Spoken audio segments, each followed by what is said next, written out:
Sociólogo especializado en economista, Javier Elizondo, que ya está con nosotros. Javier, ¿cómo estás? Gracias por venir. Muchas gracias por la invitación. Muy amable. Bueno, es un placer que estés con nosotros porque hay mucho para hablar de economía, ¿no? Sobre todo en este año, pero también en lo que ha sido el gobierno de Mauricio Macri. ¿Qué opinas respecto a esto que veíamos anteriormente, este crecimiento que hemos tenido y estos 20 años más por delante que nos queda en Argentina? Bueno, me parece que es importante establecer lo siguiente. Desde que comenzó este nuevo gobierno, si nosotros creciéramos por lo menos este año un 0,5 o 0,6%, recién tendríamos el PBI, el tamaño de la economía del 2015.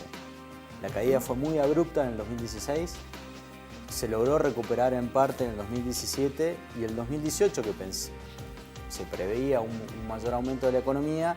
Evidentemente la corrida bancaria, la crisis que tuvimos en los meses de marzo, abril y mayo, modificó toda esa expectativa, toda esa meta y todavía no vamos a lograr, a pesar de lo que dijo el presidente, todavía no vamos a lograr los valores del 2015. Por lo otro de que se puede llegar a recuperar o crecer en los próximos 20 años, sí, como posibilidad existe, claro. Pero en la medida de que las herramientas económicas que utiliza el gobierno lo permitan. Hasta ahora ha habido un crecimiento fenomenal de las importaciones, fugas de capitales por parte de las empresas, que es la generación de capital en dólares en el extranjero, de empresas argentinas y empresas extranjeras, y además fuga de divisas por turismo, lo que ha generado este cuello de botella. Y localmente el gobierno nacional al principio tomó una decisión de abrir el mercado de tipo de cambio, dejarlo liberado, para después retroceder sobre su propia política, sobre su propia percepción de lo que era el mercado e intentar de alguna manera controlarlo con intervenciones del Banco Central y con intervenciones de los otros bancos públicos. Lo que generó fue una caída muy importante de reservas. Si tomamos de referencia diciembre del año pasado, el 1 de diciembre del año pasado teníamos un dólar a 17,20, teníamos más de 60.000 millones de dólares de reserva y teníamos una tasa de interés del 27%. Claro. Hoy llegamos a los 50.000 millones de dólares, estamos en 49.500 millones de dólares de reserva, una tasa de interés del 40% y un dólar casi en 26. O sea, todos los números, las tres variables que maneja el Banco Central para mostrar cuál es su política activa dentro de la economía, tan peor que hace 6 meses atrás. Entonces, se dificulta un poco que vos puedas generar algún grado de crecimiento cuando tus variables te indican todo lo contrario. Por todo esto que nos estás contando, Javier, es que uno entonces hoy entiende y analiza por qué no llegó nunca el segundo semestre, los brotes verdes y todo esto que comenzó en el 2015 anunciando más como una estrategia de campaña también el presidente, ¿no?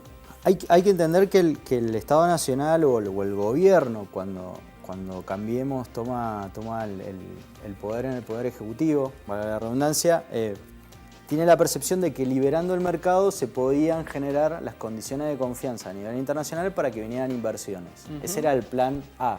Bien. Ese plan no funcionó. El plan B fue el endeudamiento. Se generó un endeudamiento entre el 2016, principio del 2016, y la mitad del 2018 de casi 100.000 millones de dólares. Y eso no contuvo ni la salida de divisas, no contuvo el deterioro del comercio exterior y no permitió un grado mayor de inversión. El plan C es el Fondo Monetario Internacional, que ahora pareciera que es la solución a nuestros problemas, y teniendo en cuenta la historia de la Argentina hemos visto que nunca funcionó, nunca ha sido positivo. De hecho, 3/4 partes de la población en diferentes encuestas marcan que están absolutamente en contra del acuerdo con el Fondo Monetario Internacional.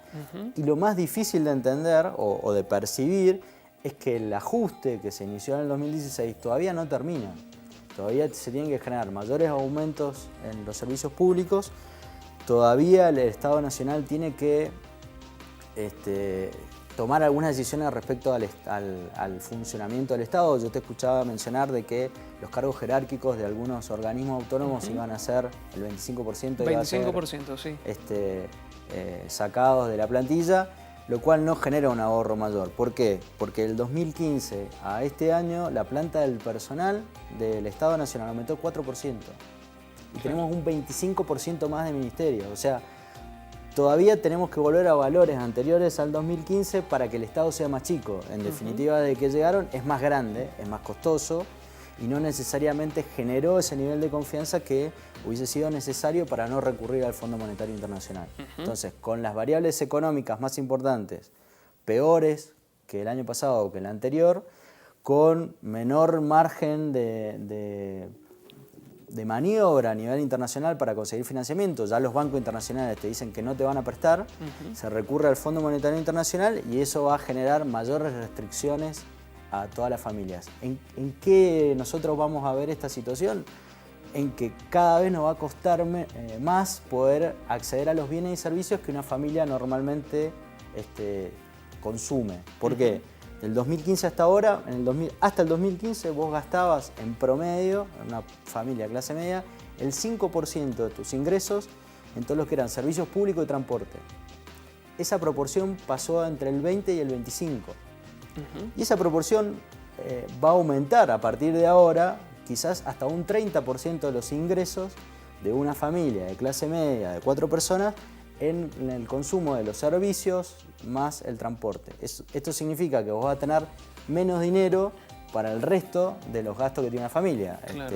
La salud, educación, la diversión, las vacaciones, vas a tener más restricciones.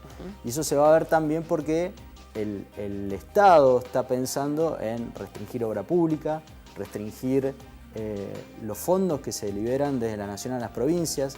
Este año Mendoza recibió 45% menos de fondos nacionales para obra pública respecto al 2017.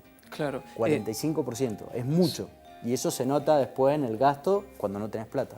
Y además, Javier, digo, en este panorama que a futuro no es alentador, la relación inflación versus salario sigue siendo negativa, ¿no? Porque uno analiza, y aquí cotidianamente lo hacemos en el noticiero, las paritarias que ya se cerraron en un 15% y que están siendo superadas prácticamente ya a 4 o 5 meses del año 2018 y hay que llegar hasta diciembre. Y no se va a llegar con un sueldo que haya equiparado, aunque sea la inflación. Esto porque gran parte de los que estamos trabajando en blanco tenemos sueldos fijos en pesos, mientras el Estado hace erogaciones en dólares y se endeuda en dólares.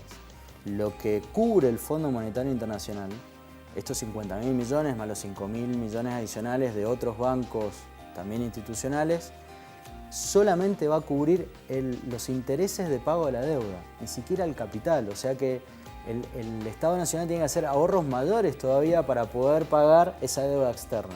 O sea, ni siquiera vamos a cubrir el gasto de deuda externa. Por lo tanto, el gasto que hace el Estado en lo social también se va a ver restringido. Y eso se va a ver en menos actividad económica y eso se va a ver en menos dinero en los bolsillos de cada una de las familias. Javier, ¿qué opinas respecto a los argumentos que se plantean desde el ámbito nacional? Por ejemplo, esto de subsidiar los servicios, que pagamos una energía muy barata en nuestro país y todo eso desencadenó esta situación que estamos viviendo. ¿Estás de acuerdo con esto?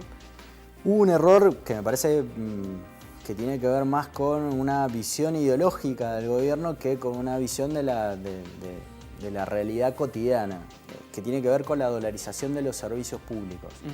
Se dolarizó el precio de gas en Boca de Pozo, se dolarizó el precio del combustible, de los hidrocarburos, la nafta viene subiendo por encima de la inflación inclusive, y eso tiene que ver con una visión de inserción internacional que no está bien justificada. ¿Por qué no está bien justificada? Porque el valor del barril Brent que se cotiza en Londres no es el mismo del que se saca en Vizcacheras, en Mendoza, del que se puede sacar en Malargüe, en Neuquén o en Comodoro Rivadavia.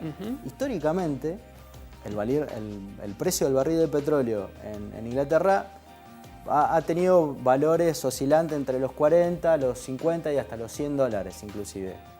El valor del barril de petróleo de Vizcacheras en Mendoza históricamente ha sido de $20. O sea, no hay ninguna necesidad de tener precios dolarizados de productos que nosotros conseguimos acá a un valor mucho más accesible. Y esos valores son por diferentes motivos, pero tienen que ver con la mano de obra, que está en pesos, tiene que ver con la calidad del petróleo para poder refinar acá en la destilería de Luján. Y el gobierno tomó la decisión de dolarizarlos y pagarle a las empresas que producen hidrocarburos un valor que no se está pagando en el mundo. ¿Y por qué? Porque mientras nosotros tenemos valores internacionalizados, las empresas pueden importar combustibles a valores más baratos de otros países. Entonces claro, se quedan con ganancias supermillonarias sin necesidad de hacer un trabajo mayor o mayor inversión. Bien. Un solo dato te doy. Sí. En 2017 las 3 principales distribuidoras eléctricas ganaron más de 10.000 millones de pesos. ¿Sabe? Y eso es después de pagar impuestos. Eso de 10.000 millones de pesos, ¿sabes cuánto fue la inversión? ¿Cuánto? Menos de 500. El resto embolsaron ese dinero, se lo quedaron las 3 principales empresas y salió del bolsillo de las personas. No fue para mejorar el servicio, no es que se han acabado los cortes, no es que han aumentado la inversión en absoluto. Y estos son valores de la Bolsa de Comercio de Buenos Aires, son claro, valores accesibles públicamente. Javier, nos has brindado mucha información. Seguramente te vamos a volver a invitar para centrarnos en algunos de estos puntos en particular. Pero quiero aprovechar la oportunidad de tenerte en vivo para también tener una mirada sociológica de esta situación, de los extremos, ¿no? En nuestro país, en Argentina, como votantes, como sociedad, digo, vamos de elegir a un gobierno más popular, donde el Estado de alguna manera interviene en la economía, al otro extremo, a un gobierno que abre el mercado, como lo que estamos viviendo hoy en día. Digo, ¿qué nos pasa como sociedad? ¿Qué es lo que busca el votante? Me parece que hay 2 modelos en pugnas muy claros. Primero, hay una percepción de que los gobiernos de izquierda o de centro izquierda son populistas y los de derecha no. Los de derecha hacen populismo, pero para las empresas. Esta visión de que las empresas eléctricas se llevan toda la plata para ellos sin tener inversión es una visión en la cual vos tenés toda una... históricamente, un país que le ha dado a los grupos concentrados de la economía todas las posibilidades y al resto no. Y después tenés otra visión, que es una visión industrial, es las cosas que nosotros podemos producir para llevar adelante nuestra sociedad. Estas 2 visiones han venido peleándose, por decirlo de alguna manera, históricamente. Entre fundamentalmente el Partido Radical y el Partido Peronista, teniendo una visión industrial desde la creación de YPF, la creación de la Comisión Nacional de Energía Atómica, desde el INVAP, desde muchas empresas públicas, hasta una visión que solamente ha tratado de vincularse desde el pacto de Roca-Ranciman o del gobierno actual de Mauricio Macri, e inclusive la dictadura, de vincularse solamente en términos agrícolas, donde la Argentina solamente vende commodities, vende materias primas al resto del mundo. Y eso no termina de fortalecer una idea donde el Estado pueda desarrollar las 2 cosas sin que ambas se tengan que pelear, porque esa no es la visión definitiva, no tiene que haber un conflicto necesariamente. Y en el medio el ciudadano común que trata de llegar a fin de mes, ¿no? Y que tiene que trabajar, claro, porque si recién escuchábamos la profesional anterior que hablaba del cinturón verde, ¿qué pasa con esas personas que ya no pueden trabajar por la presión inmobiliaria de tener que vender sus tierras, que no pueden trabajar en el agro?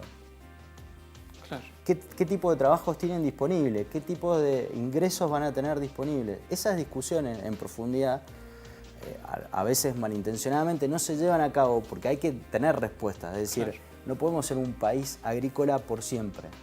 No podemos ser una granja. Los países del primer mundo, ninguno tiene más del 50% de sus exportaciones en materias primas. Tienen en productos finales, con tecnología, con valor agregado, con diseño, con ingenieros, con economistas, con personas que están buscando generar valor. Las 3 principales empresas exportadoras de tecnología argentinas, de bienes y servicios tecnológicos, son estatales. Claro, ahí está el dato, ¿no? Esa es la visión. No va a surgir necesariamente del sector privado, y hay un Estado que o ayuda a los investigadores, a los ingenieros, a los técnicos a mejorar este país, o solamente nos enfocamos en las vacas, en el trigo, el maíz o la soja para llevar el país adelante. Nosotros en Mendoza no tenemos ninguna de esas opciones agrícolas, claro, por lo tanto tenemos que buscar la tecnológica.